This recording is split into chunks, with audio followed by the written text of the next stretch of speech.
Junius Kellogg was Manhattan College's first African-American scholarship athlete in the late 1940s and early 50s, playing for the Jaspers basketball team. But off the court, Yeah, Jamie, it's an unbelievable story, really, and a story that a lot of people don't know about. But picture it's the late 1940s. College basketball is king, right? You have schools like NYU, LIU, City College are the best teams in the country. They're playing double headers at Madison Square Garden. It was so popular. Also, of course, that opened things up for organized crime and gamblers. This is the story of a guy who stood up against that, and his name was Junius Kellogg. 70 years after he broke a color barrier at Manhattan College, Junius Kellogg is still a presence. He don't know who I am. I know that, but, I just want to thank him for, just laying the foundation for a young man like myself. Kellogg arrived at the college in 1949, a 6'8" center from Virginia, the first African-American scholarship athlete at the school. 2 years later, he would be approached by a former teammate with a proposition concerning an upcoming game against DePaul University at Madison Square Garden. Junius was offered $1,000 to basically throw the game, to shave points by deliberately missing shots or deliberately missing passes and the like. Kellogg said no to the offer, reported it to his coach, who in turn alerted the authorities, who were already investigating illegal gambling in college basketball. Kellogg was asked to meet again with the gamblers, but this time wearing a wire. After the game, which Manhattan won, arrests were made in a betting scandal with more than 30 players from 7 colleges taking bribes to fix games between 1947 and 1950.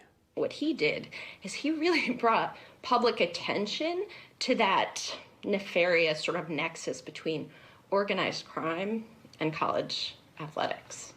And that was huge. Kellogg would graduate in 1953, joined the Harlem Globetrotters, but his career was cut short after a car accident left him a paraplegic. He didn't let that stop him, becoming a successful coach for wheelchair basketball and advocate for the disabled. He died in 1998, but his legacy is not lost on Manhattan College men's basketball coach Rashawn Stores, the college's first black head coach. That's something that we try to show our guys, that, whatever tragedy may happen, you got to keep fighting in life and just keep facing adversity head on. To continue his legacy, the college maintains a Junius Kellogg Scholarship Fund to honor his honesty and courage. Yeah, in addition to all of that, Junius Kellogg also worked for New York City. He worked for the city for something like 30 years up until his death. So an incredible life, Jamie, an incredible story that a lot of people don't know about. And, growing up here in town, we all knew about the betting scandal because City College won, and this is crazy, City College won the national championship, the NCAA tournament, and the National Invitational tournament in 1950 in the same year. That has never happened again.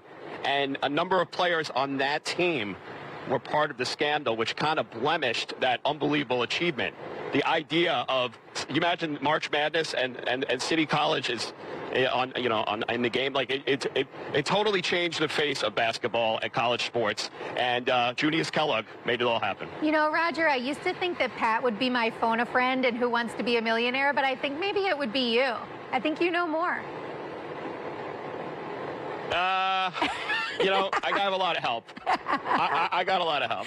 I'll save you. We have to go to commercial break. Thank you, Roger. This is the Friday edition of Mornings on One.